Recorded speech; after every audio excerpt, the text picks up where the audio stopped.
You've probably heard like a million opinions on your Hyundai's transmission fluid, sadly. But in all that noise, here's one thing nobody bothers telling you. It's not like your engine oil. It's not like brake fluid. It's not like any other fluid in your Hyundai. And treating it like one can cost you $5,000 like that.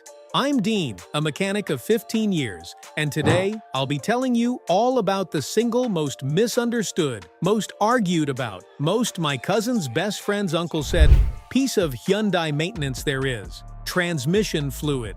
You see, sometimes changing your transmission fluid is the best thing you can do for your Hyundai, and other times it's absolutely the worst. That's why in today's video, I'll be telling you when you should change your Hyundai's transmission fluid, when you absolutely shouldn't, and every other thing in between. Welcome to the most confusing maintenance decision you'll ever make. Let's start off with the elephant in the garage, the myth that's costing people thousands. You've heard it before. We all have at some point, probably from someone's grandpa who used to work on cars back in '72. The gospel, according to old-timers: never change your transmission fluid. It'll break the transmission, only if they knew just how wrong they were. Allow me clear that up real quick. Here's the truth. That advice? It's like telling someone never to change their engine oil because the engine might start leaking. That's a half-truth wrapped in decades of misunderstanding. Back in the day, transmission fluid was different. It had different additives. And the transmissions on these older cars? They were built differently too. Clearances were looser, materials were simpler.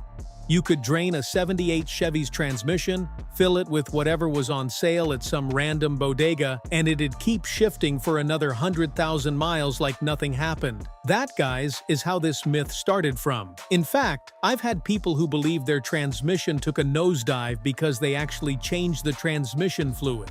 I once had a guy tow in his 2008 Sonata. Apparently, only some days back the car was just great, but the transmission was beginning to slip. So he took it to a nearby well-meaning mechanic who ended up changing the transmission fluid. This guy had never changed it because of his brother-in-law. 3 days later, his transmission stopped shifting entirely. And that's how it ended up at my shop. He was pissed at this mechanic, blaming him for what had just happened. I had to back my fellow mechanic and tell him the truth. His transmission was hanging by a thread, and that new fluid only washed away any hope. His transmission was inevitably going to fail after years of neglect. That transmission was already terminal. The old fluid had turned into something between sludge and glue, and that sludge was actually holding the clutches together through sheer friction and stubbornness. Take that sludge out, put clean fluid in, and suddenly the clutches have nothing to hold them together anymore. They slip, they burn, they die. This is the future of your Hyundai if you think your transmission fluid is immortal. He ended up needing a full rebuild. $3,800 left his savings that morning. His brother-in-law doesn't get Christmas cards anymore.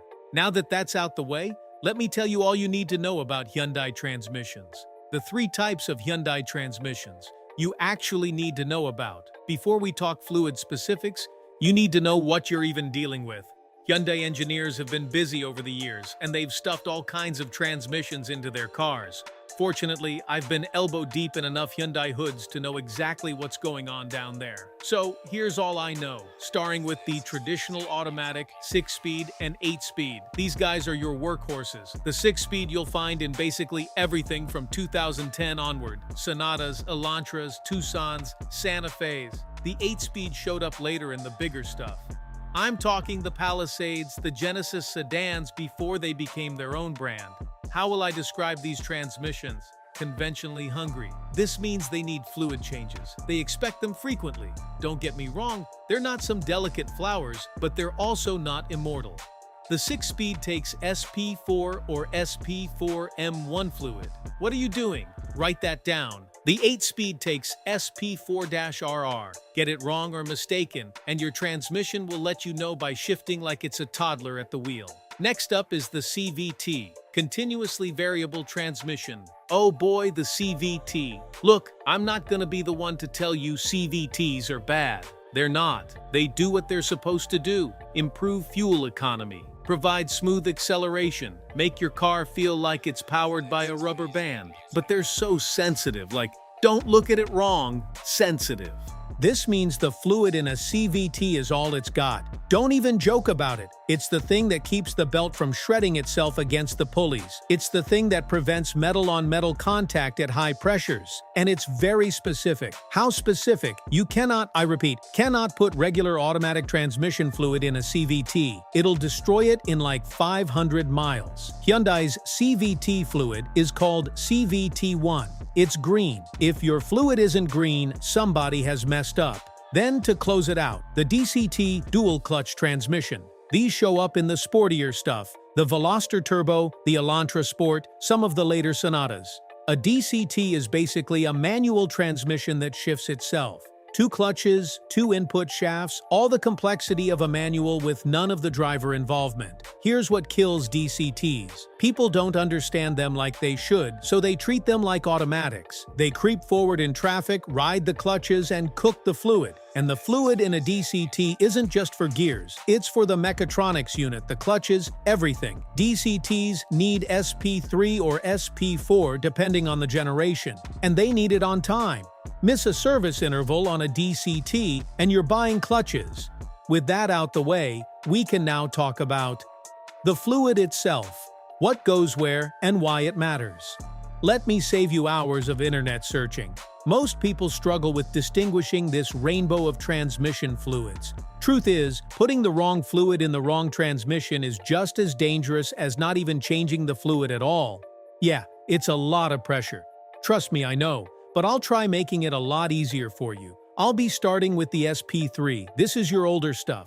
I'm talking late 90s through early 2000s. This was the standard. It's red, it's hydraulic fluid-based, and it's pretty forgiving. You'll find this in older Elantras, older Sonatas, anything with a 4-speed automatic. Now let's go higher, shall we? The SP4. This is the modern standard. Thinner than SP3 for better fuel economy, but packed with friction modifiers. This is what your 2011 to 2019 6-speed automatics drink. It's usually red or amber. It's about to get a little more complicated now. Do you know the SP4-M1? Not many Hyundai owners know this. This fluid is the same basic family as SP4, but with tweaks for the later 6 speeds. Don't ask me why Hyundai made 2 fluids that are almost identical but not quite. I don't make the rules, but just know this exists. Bumping things up a notch, you've got the SP4RR for the 8-speed automatic guys. As you'd expect, this is nothing like the ones that came before. Different viscosity, different additive package, and quite expensive too. Like $18 a quart, kinda expensive. Then there's the CVT1, the official CVT fluid. You don't want to be caught dead using any other transmission fluid for your Hyundai if it's packing a continuously variable transmission. Simple as. Do you need help identifying it? Just remember, it's green, smells quite weird, and also costs an arm and a leg. But never cheap out, never substitute. And finally, the SP2. You probably don't need this unless you're restoring a 90s Hyundai. If your car takes this, congratulations, you're officially a classic car owner. Here's the thing about mixing these up. Sometimes you can be lucky enough to get away with it, but only sometimes. I've seen guys put SP3 in an SP4 transmission and drive another 50,000 miles. I've also seen guys put SP4 in an SP3 transmission and lose reverse gear in 20 minutes. Transmissions are weird. It's better not to gamble with it. When to change it, dealerships will tell you 30,000 miles. It's best you don't listen to them. Quick lube places will also tell you 30,000 miles. It's also best you don't listen to them. Your owner's manual, though, that's where it gets interesting. Hyundai's official position is usually sealed for life or 100,000 miles depending on the model and year. Well, here's what I've learned actually works from my many years burying my head in Hyundai hoods. For traditional automatics, you know, the 6-speed and 8-speed, change the transmission fluid every 60,000 miles only if you're into normal driving. However, if it's severe driving, I'm talking towing, city traffic, mountains, or you just usually drive like you're angry, 30,000 to 40,000 miles should do. Now, let's talk CVTs. Remember when I told you these guys are sensitive? Yeah, never go past 60,000 miles without changing the transmission fluid. Seriously, CVT fluid breaks down faster and takes the transmission with it. In fact, if you're not so sure, 50,000 miles will do just fine. Finally, DCTs. If you drive normally, 30,000 to 40,000 miles should do before a change. However, for you hard drivers who do a lot of city creeping, 20,000 to 30,000 miles to avoid your next trip being to the mechanic. I'm not done just yet. It's not every time someone's got the money shelved out to buy a brand new Hyundai. So, what do you do about a possible high-mileage ride with unknown history? This is where it gets even more philosophical. If you buy a used Hyundai with 120,000 miles and you don't know if the fluid's ever been changed, you've got a decision to make. For starters, check the fluid. If it's brown but doesn't smell burnt, you can probably change it. Do a drain and fill, not a flush. If it's dark brown or black and smells like a BBQ gone wrong, leave it alone. That fluid is the only thing keeping your transmission alive. Let sleeping dogs lie. Go find another used ride to buy. Follow these recommendations to the latter and your wallet should be good. Neglect them and a mechanic will be taking a huge chunk of your savings. What your fluid is telling you. Sometimes, you need to be able to know what's going on with your transmission just by looking at the dipstick. You see, I do a lot of transmission diagnostics just by looking at the dipstick. So yeah, I know what every color could possibly mean. How about I let you in on a couple of secrets? For starters, bright red smells like, well, transmission fluid, then you're golden. No need to worry about a single thing. Enjoy your ride. If it's brownish red with a slightly burnt smell, then you're due for a change. No need to panic yet, just schedule it. Now here's where things get a lot more dicey. If you take that dipstick out and you're getting a dark brown liquid with a definite burnt smell, that guy is last due and you've got to change it soon. I'm talking this month kinda soon. Look, it only gets worse from here. After that dark brown look and burnt smell, that liquid is going to get black and smell really bad. At this point, your transmission is dying. The fluid change ship has sailed. Start budgeting for a rebuild or replacement. If your transmission fluid is milky or foamy, then water has gotten in. This is probably a cooler failure, which means emergency territory. Do not drive your Hyundai again. Tow it into the shop and get a mechanic to look at it. Finally, if you get that dipstick out and you're seeing metallic flakes visible to the naked eye, your transmission is eating itself. All you can do now is replace it altogether. I once had a guy bring in a Tucson with fluid so dark I couldn't see the dipstick through it.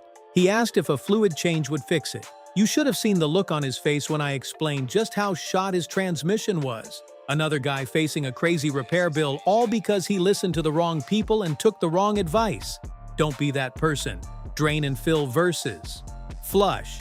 Now, here's where so many shops make their big bucks and transmissions meet their maker.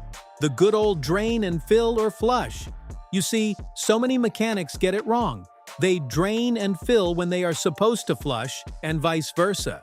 It might not seem like a big deal, but trust me, it is. I've seen more transmissions die from flushes than from actual mechanical failures. The only time a flush is appropriate is if you've maintained the transmission perfectly its whole life and you know exactly what you're doing. For everyone else, drain and fill, every single time. Allow me to properly differentiate these two. Drain and fill is exactly what it sounds like. Pull the drain plug, let the fluid out, put new fluid in. On most Hyundais, this only gets about 30 to 40% of the fluid because the Torque converter holds the rest. That's fine though. It's done its job. It's what your Hyundai needs. Flush, on the other hand, gets out 100% of the fluid. They hook up a machine, pump out all the old fluid, and push new fluid through under pressure. This dislodges decades of sediment and sends it directly into your valve body, where it will happily clog passages and kill your transmission. So, if your Hyundai has over 100,000 miles but has been maintained regularly, you should continue drain and fills at normal intervals. You've kept the fluid fresh enough that the clutch material never built up to dangerous levels. Your transmission will be great. Now for flushing, it's not really necessary unless your transmission fluid is really contaminated. This is where mechanics get people. You go in for a simple fluid change and they try to upsell you with a power flush. You walk out and find a different mechanic. How to check your fluid level. Yeah. We all know how to check the fluid level. Warm engine, park on level ground, engine running, pull the dipstick, wipe, reinsert, check. Fluid should be red or pink, not brown or black. Should smell like oil, not burnt toast. Well, fun fact, on most modern Hyundais there's no dipstick. I know, it's infuriating. They're sealed transmissions with check plugs underneath. To check the fluid, you need to get the car level, get it to operating temperature, and remove a check plug while the engine's running. If fluid dribbles out, you're good. If nothing comes out, you need fluid. If a waterfall comes out, you've got too much. We all prefer the good old way, but things are different now. However, this is one of those things I'd rather you pay me to do than attempt yourself. A lot of things could go wrong, so if you've got a modern dipstickless Hyundai, just bring it in. For the older models with dipsticks, warm engine, park on level ground, engine running, pull the dipstick, wipe, reinsert, check. Fluid should be red or pink, not brown or black, should smell like oil, not burnt toast. The additive. Myth. I get asked about transmission additives all the time. Dean, should I put this bottle of miracle goo in my transmission? No. Absolutely not. Why? Because the transmission fluid is already packed full with additives. What more could you possibly want to add? It's like adding salt to a gourmet meal before you've even tasted it. It's a recipe for disaster. Pun intended. Look, I don't want to be too hard on you, so there is a little exception. If you've got a minor leak and you need a stop leak to get you through until payday, then fine. You can use it sparingly. But understand, you're just kicking the can down the road and this isn't some smart alternative. Look, I'm not trying to scare you. Transmissions are marvels of engineering, but they're really not that complicated. It's all just pumps and gears and clutches bathed in fluid that breaks down over time. This means that the difference between a transmission that lasts 200,000 miles and one that dies at 100,000 miles is usually just maintenance. So, change your fluid on schedule. Use the right fluid. Don't flush. Check the level occasionally. Listen for weird noises. Feel for weird shifts. Your transmission tells you when it's unhappy. Most people just ignore it until it screams. Don't be that kind of person.